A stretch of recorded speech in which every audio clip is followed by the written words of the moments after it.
Guys, ito yung masarap na ulam natin ngayon.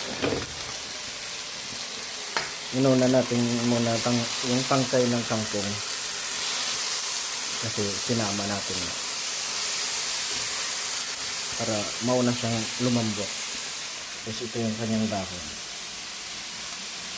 At ito ang espesyal. Ginamos. Ginisang ginamos. So, ulam natin to. Lunch.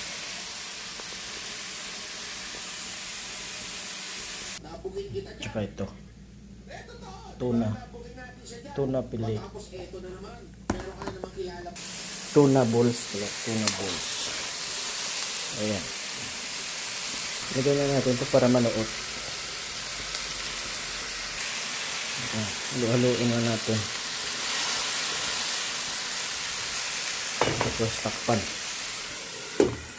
Guys, grabe, dami pala.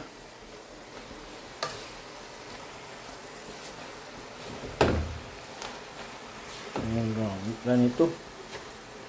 So, kailangan ito maluto ng goods.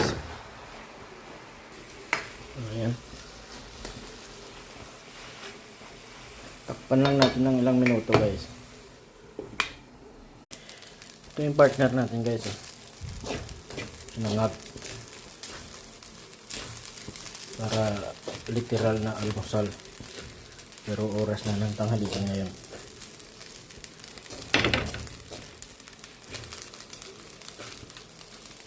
Tayo na natin mga ilang minuto.